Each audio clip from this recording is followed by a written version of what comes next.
The message came to Earth on a cold morning in December. It was not a greeting. It was not a threat. It was a summons. The Galactic Council had watched humanity for 200 years. They had seen humans crawl out of their small blue planet and reach for the stars. They had seen them build colonies on Mars and mining stations in the asteroid belt. They had seen them fight among themselves and then make peace. And now, the council had decided it was time to judge. Park Dawn was eating breakfast when he received the call. He was a simple man of 32 years. He had short black hair, tired eyes, and hands that had seen hard work. Before joining the Earth Defense Force, he had been a rescue worker. He had pulled people from collapsed buildings after earthquakes. He had carried children through floods. He had seen death many times, and he had learned something important. Fear was useless. Only action mattered. The officer on the screen told him to report to the Soul Base immediately. Dahan finished his rice, washed his bowl, and left his small apartment. He did not know that he would not return for a very long time. At the base, he found others waiting. There was Beak Jisoo, a young woman with sharp eyes and a medical kit always at her side. She was 27 and had been a combat medic for 5 years. She smiled when she saw Doan. They had served together before. She trusted him, though she could never explain why. There was also Kim Yuna, a scientist who studied alien life. She was 29, with glasses and a nervous habit of tapping her fingers when she was thinking. She had spent her whole career preparing for this moment. The chance to see real aliens. The chance to understand them. A general stood before them and explained the situation. The Galactic Council controlled most of known space. They were made of dozens of species, some ancient beyond human understanding. For a new species to join the Council, they had to prove themselves worthy. They had to face the trial. The trial was simple in concept but terrible in practice. Every species that wished to join the Council had to send their best warrior to face Ironmaw. Ironmaw was not a machine. It was not a soldier. It was a beast. Long ago, a civilization that no longer existed had created it. They had built it to be the perfect judge of warriors. It was huge, powerful, and impossibly intelligent. It did not fight to kill. It fought to test. It wanted to see what a species was made of. In all its long existence, Ironmaw had faced thousands of warriors from hundreds of species. It had respected only 9. The general looked at Dohan. "You have been selected to represent humanity." Dohan said nothing. He simply nodded. Jisoo stepped forward. "Why him? There are stronger soldiers. Faster soldiers. Soldiers with more combat experience." The general pulled up a file on the screen. It showed Dohan's psychological profile. Park Doan shows an unusual response to danger. Most humans feel fear and then overcome it. He does not feel fear at all. Our scientists cannot explain it. But the Council specifically requested candidates with unique mental profiles. Yuna looked at Dohan with new interest. "You really feel no fear?" Dohan thought about the question. "I feel things. But when there is danger, I only think about what needs to be done. There is no room for fear." The journey to Council Station, or F7, took 3 weeks.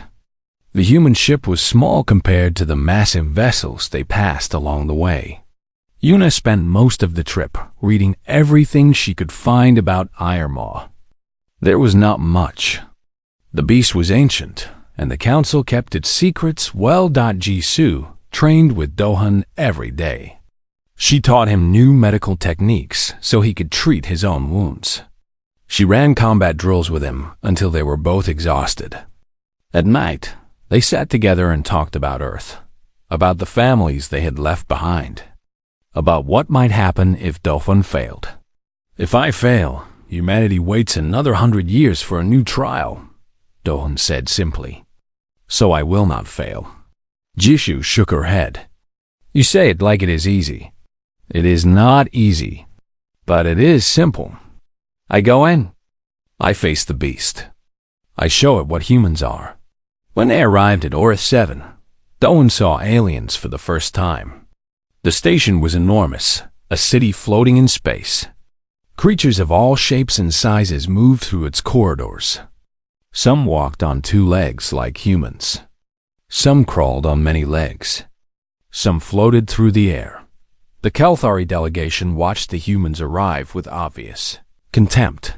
They were insectoid beings, tall and covered in natural armor. Their champion was a warrior who had killed 100 enemies in battle. He looked at Dawn and saw nothing worth respecting. The Vasa were more subtle in their judgment. They had evolved from aquatic creatures and moved with fluid grace. Their eyes were cold and calculating. They measured Doan and found him lacking. The Morvith did not seem to care about the humans at all. They were silicon-based life forms, their bodies like living rock. They had existed for millions of years. What was one more soft, fragile species to them? Yuna watched these aliens and made notes. Jisoo stayed close to Dawn, her hand near her weapon. But Dawn simply walked forward, calm and quiet. A council official led them to their quarters. Through a window, Dohan could see the arena of proving. It was a massive biodome, a contained world where the trials took place. Somewhere inside, Iron Maw waited. "The trials begin tomorrow," the official said. "You will watch the others first. Then it will be your turn." That night, Doan stood at the window and looked at the arena. He did not know what he would find inside. He did not know if he would survive. But he knew one thing for certain. He would show them what a human could do. The arena of proving was larger than any stadium on Earth. It was a complete world contained under a dome of unbreakable glass. Inside, there were forests and rivers, mountains and valleys. The environment could change to match different species. It was beautiful and terrifying at the same time. Duhan sat in the observation deck with Jisoo and Yuna. Around them, representatives from dozens of species watched and waited. The air was thick with tension. Everyone knew what was about to happen. The Kelthari champion would go first. His name was not something human mouths could pronounce. He was nearly 3 meters tall, with 8 powerful limbs covered in black armor. His eyes burned with pride. He had trained his entire life for this moment. His people expected him to succeed where others had failed. The champion walked into the arena through a massive gate. It closed behind him with a sound like thunder. For a moment, nothing happened. The forest was silent. The wind did not blow. Then Iron Maw appeared. The beast moved out of the shadows like a nightmare coming to life. It was huge, at least 4 meters tall at the shoulder. Its body was covered in scales that changed color as it moved. 6 eyes glowed with cold intelligence.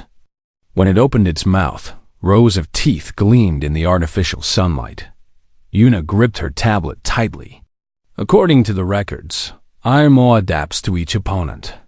It learns their fighting style and matches it. Jisoo watched the beast with narrow eyes. It is testing them, not just fighting them. The Kelthari champion did not wait. He charged forward with a battle cry that echoed through the arena. His natural armor made him nearly invincible. His acid spray could melt steel. He was one of the greatest warriors his species had ever produced. Iron Maw met his charge without fear. The battle was incredible to watch. The champion used all 8 limbs in perfect coordination.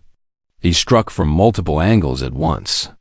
His acid spray sizzled against Iron Maw's scales.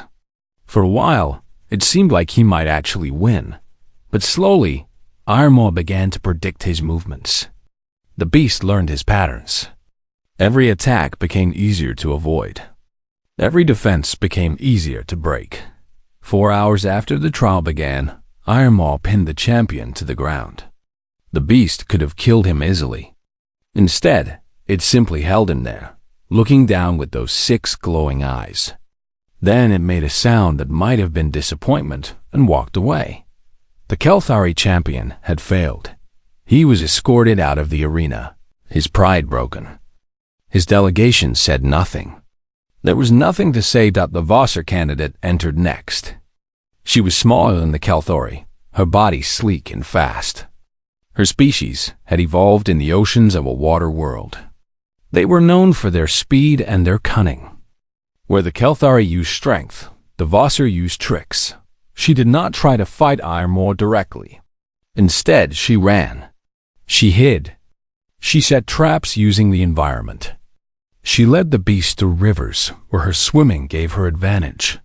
She was clever and quick. For 6 hours, she avoided every attack. She seemed to dance around the beast, always one step ahead. The Vassar delegation began to whisper with hope. Perhaps their candidate would succeed, but then Iremore cornered her in a narrow canyon. There was nowhere left to run, and when she could not run, she panicked. She screamed and clawed at the walls. She begged for the trial to end. She had no courage left when her tricks were taken away. Iremore turned its back on her and walked away. It did not even look at her again. She had shown it everything it needed to see. The Vassar had failed. Finally, the Morvith volunteer entered the arena. He was made of living stone, his body nearly impossible to damage. He had volunteered for this trial not out of pride or ambition, but simply because he was the hardest to kill. His species believed that if nothing could kill you, you could not fail. The trial lasted 19 hours. Iremore attacked with claws and teeth. It slammed the Morvith into rocks. It tried fire and water and crushing force. Nothing worked. The Morvith simply stood there and took every blow. He did not fight back. He did not run.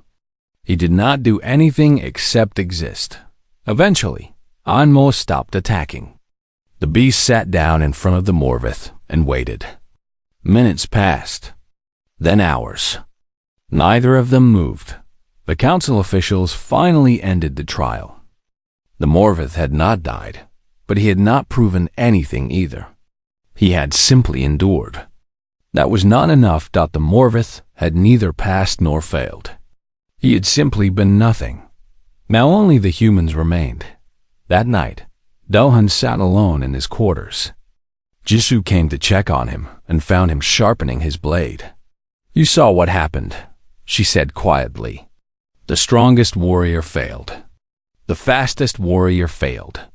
The most durable warrior failed. How will you succeed?" Dohan did not look up from his work. They all made the same mistake. What mistake? They treated Iremore like an enemy to defeat. But that is not what it is. Jisoo sat down across from him. "Then, what is it?" Dohan finally looked up. His eyes were calm and clear. "It is a judge. It does not want to be defeated. It wants to see something worthy, something true. And what will you show it?" Dohan was quiet for a long moment. When he spoke, his voice was soft. "I do not know yet, but I will find out when I am in there with it. I will watch it the way it watches me. I will learn what it wants to see." Jisoo shook her head. "That is not a plan." "No," Dohan agreed. "It is not, but it is all I have."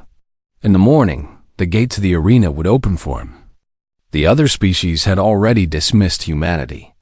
They expected another failure, another weak creature broken by the beast. They did not understand. Humans were not the strongest. They were not the fastest. They were not the hardest to kill, but they were something else entirely. And Dohan was about to show them what that meant. The morning came too quickly. Dohan stood at the arena gate with nothing but a simple blade, a small medical kit, and a length of strong cable. The council officials had offered him weapons, energy rifles, plasma grenades, armor made from the strongest materials in the galaxy. He had refused everything. "You are either very brave or very foolish," the official said. Dohan did not answer. He simply walked through the gate. The arena closed behind him with a heavy sound. For a moment, he stood still and listened. The artificial forest around him was full of sounds. Birds that were not really birds sang in the trees. Water flowed somewhere in the distance. The wind moved through the leaves, but under all of that, there was silence. A haunting silence. Ironmaw was already watching him. The fawn began to walk. He did not run or hide. He moved through the forest slowly, looking at everything around him. He studied the tracks on the ground. Some were old. Some were fresh. He found claw marks on the trees, deep gouges that showed him how large the beast's claws were. He found broken branches that told him how tall it stood. 2 hours passed. Ironmaw did not appear in the observation deck. Yuna watched the screens with growing confusion. What is he doing? He's not looking for cover. He is not setting traps. He's just walking around. Jisoo understood. He is learning. That is what he does. He watches and he learns. The other species in the observation deck laughed quietly among themselves. The human was not fighting or hiding. He was just wandering like a lost child. This trial would be over quickly. Dawn found a stream and knelt beside it to drink. The water was cold and clean. He splashed some on his face and studied his reflection. He looked tired. He felt calm. A sound made him turn his head. It was soft, almost silent. But he had heard it. He stood up slowly and faced the direction of the sound. Ironmaw emerged from the trees. The beast was even more terrifying up close. Its scales shifted through colors as it moved, blue to green to black. Its 6 eyes focused on Dohan with terrible intelligence. It was not just an animal. There was something more behind those eyes. Something ancient and knowing that it roared. The sound was so loud that it shook the trees. Birds flew away in panic. The ground seemed to tremble. Dohan did not run. He did not draw his blade. He sat down on a rock by the stream and looked at the beast. Ironmaw stopped roaring. It tilted its massive head, confused. Every creature it had ever faced had either attacked or run at this point. This small, soft human did neither. He just sat there, watching. The beast circled him slowly. Dawan turned his head to follow its movement but did not stand up. He studied the way it walked. He noticed that it favored its front left leg slightly, as if an old injury still bothered it. He saw how its eyes moved independently, tracking multiple things at once. He watched the muscles under its scales bunch and release as it moved. Ironmaw lunged forward suddenly, jaws open wide. Doan threw himself to the side. Not away from the beast, but toward it.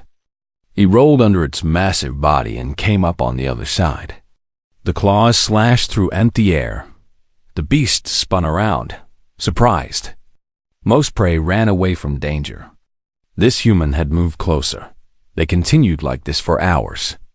Anma attacked, and Dohan dodged. But each time, he moved in unexpected ways. He went left when most creatures would go right. He moved forward when he should have moved back.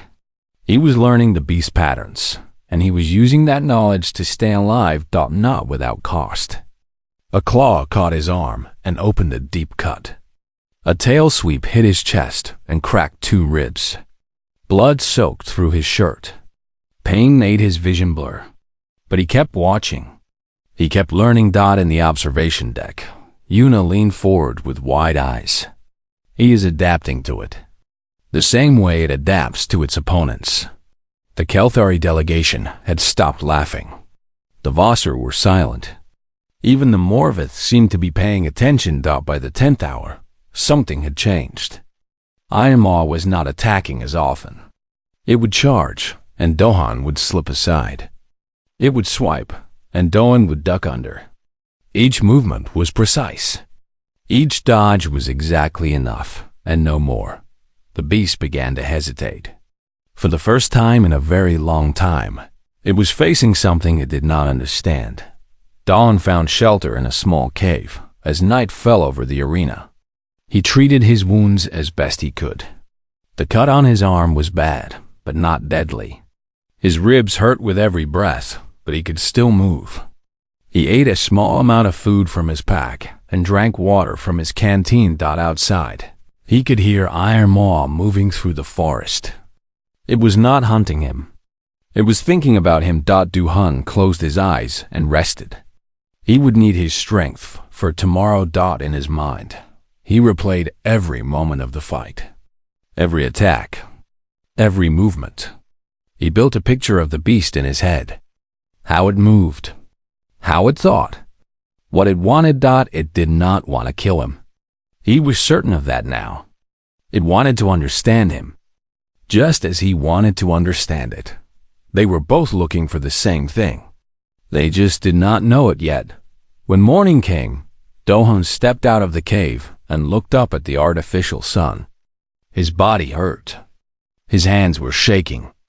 But his mind was clear. He was ready for whatever came next. 27 hours had passed since Du-hun entered the arena. He was exhausted. His arm wound had reopened during the night. His ribs screamed with every breath. He had not slept more than an hour. His water was almost gone, but he was still alive. And he was still learning. Iron Maw had attacked him 6 more times since morning. Each attack was different. The beast was testing new strategies, trying to find a weakness.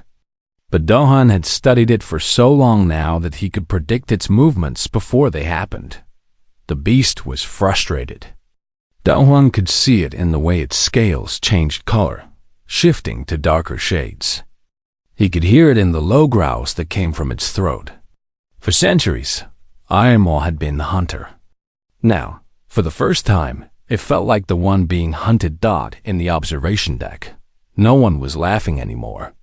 The Kelthari champion stood at the window, his 8 limbs pressed against the glass. He could not believe what he was seeing. This small, soft human was still standing after more than a day. How is this possible? He demanded. He has no armor, no weapons, no strength. How is he still alive? Yuna answered without looking away from the screen. Because he is not trying to win. He is trying to understand. The Kelthari did not understand. But he could not look away. Du-hun was walking through a part of the forest he had not explored before. The ground here was rocky, covered with debris from Iron Maw's previous battles. He moved carefully, watching for any sign of the beast. Then he heard something. Not the heavy footsteps of Iron Maw. Something smaller. Something in pain. He followed the sound and found a small creature trapped under a fallen tree. It was about the size of a cat, covered in soft gray fur. One of its legs was caught between 2 branches. It cried out in fear when it saw him approach. Du-hun stopped and knelt down slowly. He made himself small and unthreatening. "It is okay," he said softly. "I will not hurt you." The creature did not understand his words, but it seemed to understand his tone. It stopped crying and watched him with large, frightened eyes. Carefully, Du-hun reached out and lifted the branch that was trapping its leg. The creature flinched but did not run. He could see now that its leg was injured. Not broken, but badly bruised. It would not be able to walk properly for days. He should have left it there. He was in the middle of a trial for survival. He had a monster hunting him. Every moment he spent here was a moment Iron Maw could find him. But Park Du-hun had been a rescue worker before he was a soldier. He has spent years saving lives. It was not something he could turn off. He took out his medical kit and treated the creature's leg. He wrapped it carefully in bandages. The creature watched him with confusion. No predator had ever done this before. Predators hurt. This strange tall creature was helping. Du-hun gave the creature some water from his canteen. It drank eagerly. Then he sat back and looked at it. "There, you will be fine." Just rest for a few days." The creature made a soft sound. It almost sounded like thank you. That was when Iron Maw found them. The beast emerged from the trees like a shadow coming to life. Its 6 eyes fixed on Dawn. It had been watching for some time. Dawn could tell from the way it stood, still and patient. It had seen everything. Dawn looked up at the monster. He did not run. He did not reach for his blade.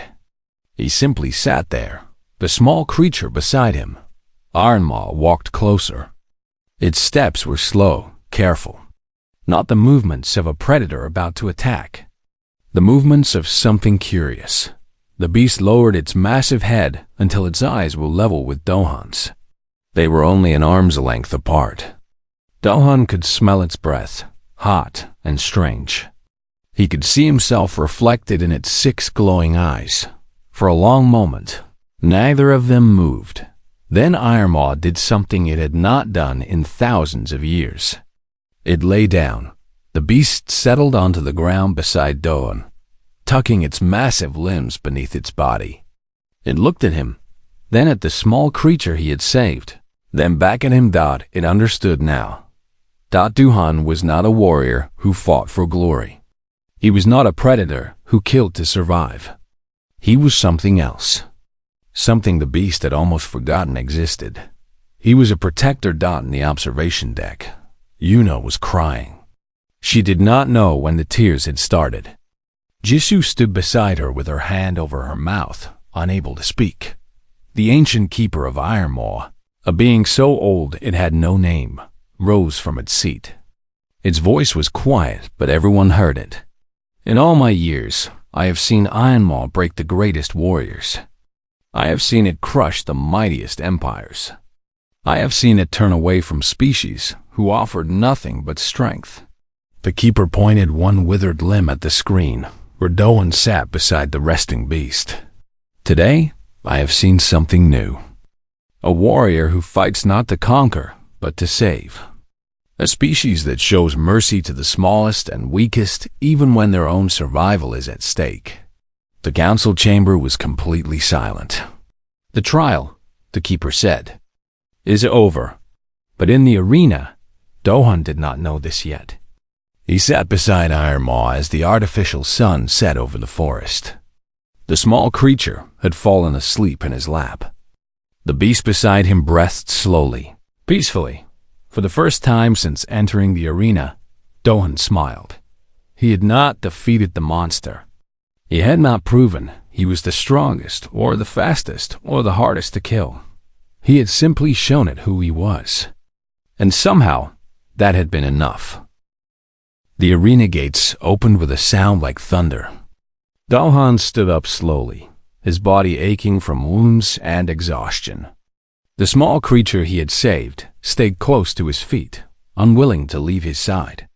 And behind him, something impossible happened. Iron Maw stood up and followed him. In all the long history of the trials, no warrior had ever walked out with the beast at their side. Iron Maw stayed in the arena. That was its place. That was its purpose. But today, something had changed. Dawn limped through the gates and into the waiting area. Jisoo was there immediately, her medical kit already open. She caught him as his legs gave out, lowering him gently to the ground. "You idiot," she said, but her voice was shaking. "You absolute idiot. You almost died in there." Dawn managed a weak smile. "But I did not." Behind him, Iron Maw stopped at the edge of the arena. The beast could not leave its domain. Ancient rules bound it there. But it stood at the boundary, its 6 eyes fixed on Dawn, watching, waiting. Yuna approached the beast carefully. Her hands were trembling as she held up her scanner. "This is incredible. Its brain activity is completely different from before. It is not in hunting mode anymore. It is in something like a protective state." The ancient keeper walked forward on its many limbs. Its voice was soft and filled with wonder. "In 10,000 years, I have never seen this. The beast has not just accepted this human. It has chosen to guard him." The council chamber was in chaos. The Kelthari delegation demanded an investigation. They claimed that the trial was somehow rigged, that humans had used some unknown technology to control the beast. Their champion stood at the front, his pride shattered, shouting accusations that no one listened to.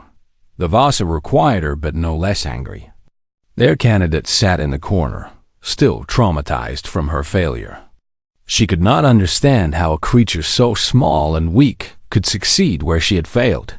The Morvith said nothing. But they were watching. They were calculating. They were trying to understand something that their logic could not explain. The keeper raised a limb and silence fell over the chamber. You demand explanations, it said slowly. You believe there must be some trick, some deception, because you cannot accept what you have seen. It turned to face the delegations, its ancient eyes moving from one species to another. For thousands of years, species have come to face Iron Maw. They brought their strongest warriors, their most cunning hunters, their most indestructible soldiers. They believed that power was what mattered, that conquest was the measure of worth. The keeper paused, letting the words sink in. They were wrong. All of them were wrong. It gestured to the screen, which showed Dawn being carried to the medical bay. Iron Maw was still watching from the arena boundary. Iron Maw was not created to find the strongest species. It was created to find the most worthy. Those who would not become tyrants. Those who could be trusted with power. Those who would protect the weak instead of crushing them. The Kelthari champion stepped forward, his mandibles clicking with anger. We protect our own. We defend our colonies. We fight for our people. Yes, the keeper agreed. You protect your own. But this human protected a creature that meant nothing to him. A small animal that could offer him no benefit. He risked his life in the middle of a trial for survival to save something weak and helpless. The chamber was silent. That is the difference, the keeper said. That is what Iron Maw was looking for. Not strength, not cunning, not endurance, compassion, mercy, the choice to protect those who cannot protect themselves, even at great cost. Una stood up from her seat in the human delegation. So, what happens now? Does humanity join the council? The keeper nodded slowly. Humanity is granted provisional membership. You will be watched. You will be tested in other ways. But you have earned the right to stand among us. There should have been celebration. But the human delegation was too tired, too overwhelmed. They simply nodded and accepted the decision. 3 days later, Dohan was well enough to walk again. His wounds were healing. His ribs were bandaged. The small creature he had saved refused to leave his side, following him everywhere like a loyal pet. He went back to the arena boundary one more time before leaving the station. Iron Maw was waiting for him. Beast pressed its massive head against the barrier that separated them. Dahan reached up and placed his hand on the invisible wall. They could not touch, but they understood each other. Thank you, Dahan said quietly, for seeing me. Iron Maw made a sound. Not a roar, not a growl. Something softer. Something that might have been farewell done as the human ship prepared to leave Orith 7. Jisoo found Dohan standing at a window, looking back at the station. You look terrible, she said with a grin. Dohan shrugged, wincing at the movement. The cat is fine, though. Jisoo looked down at the small creature wrapped around Dohan's ankles. You are really keeping it? It chose to follow me. I cannot say no. Una joined them at the window, her tablet clutched to her chest. The council is still talking about you. Some species are afraid now. They are saying humans are unpredictable, dangerous. Dawn considered this. Are they wrong? No, Una admitted. But they are also saying something else. They are saying that humans might be the first species in 1,000 years worth trusting. The ship engines powered up, and the station began to shrink in the window. Somewhere back there, Einmal waited in its arena, watching, remembering it had tested thousands of warriors. It had broken the greatest champions of the galaxy. It had dismissed entire species as unworthy. But one tired, wounded human with a kind heart had earned its respect.